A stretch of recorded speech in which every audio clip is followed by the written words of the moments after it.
पूर्वांचल में भारतीय जनता पार्टी की एक विशेष रूप से अलग जगाने वाले महाराजगंज के सांसद पंकज चौधरी,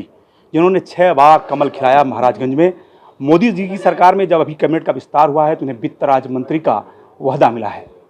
पंकज जी से जानेंगे कि वास्तव में वित्त की व्यवस्था को सुदृढ़ करने के लिए देश को इसमें कितनी जरूरत है, क्योंकि विपक्ष के निशाने पर भी मोदी जी की सरकार की वित्त योजना है। पंकज जी,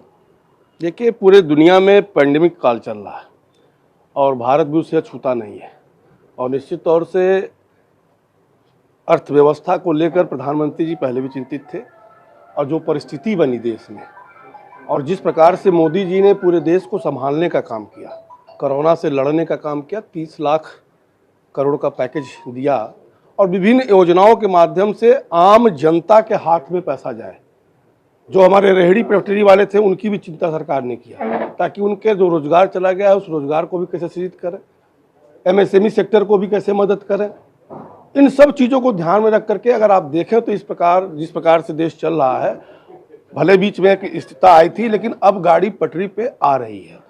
और उसके संकेत भी हमारे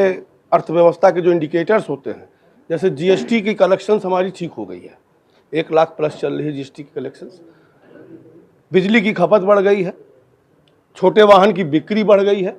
इन सब इंडिकेटरों से लगता है कि अर्थव्यवस्था पटरी पा रही है और बहुत जल्द अपने पुरानी स्थिति में आ भी चुकी है और इससे बेहतर होने वाली है। क्या जीएसटी काउंसिल की बैठक करते हुए उसको आगामी चुनावों के दृष्टिकोण से भी उत्तर प्रदेश में लागू करने की ओर आगे बढ़ रहे हैं आप? देखिए, जीएसटी काउंसिल है, उसमें सभी प्रदेश के वित्त मंत्री रहते हैं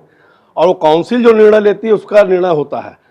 भारत सरकार के हमारी वित्त मंत्री अध्यक्षता भले करती हैं लेकिन एक काउंसिल है तो काउंसिल का मिल करके जो निर्णय होता है वो निर्णय फिर बाहर आता है। अच्छा, क्या वास्तव में कुछ ऐसे प्रतिष्ठान हैं जो बिक रहे हैं, जिनको हल्ला मचाया जाता है कि अरे इस सरकार में तो वो सब बिक गया जो पिछली सरकारों में बना? देखिए, मौद्रीकरण योजना मोदी जी ने लाया है और ये देख करके कि आप देखें, खुद ध्यान दें कि बहुत से ऐसी जैसे रेलवे की ज़मीन है और आपकी कह लीजिए कि पावर सेक्टर की ज़मीन है जो बेकार पड़ी हुई है। आज इस संकट की घड़ी में अगर हम उसका सही उपयोग करके और देश की अर्निंग और बढ़ावें, और मौद्रीकरण में कहीं नहीं है कि इसको बेचा जाएगा, उसका मालिकाना हक सरकार का ही रहेगा, लीज पे, किराए पे उनको दे करके और कहीं ना कहीं अर्थव्यवस्था को और सुदृढ़ बनाने का काम किया जाएगा। एक आखिरी सवाल, वित्त मंत्री के रूप में गोरखपुर परिक्षेत्र को क्या कुछ सपना है जो आप देना चाहेंगे? देखिए, गोरखपुर परिक्षेत्र तो ऑटोमेटिक मुख्यमंत्री जी का क्षेत्र है और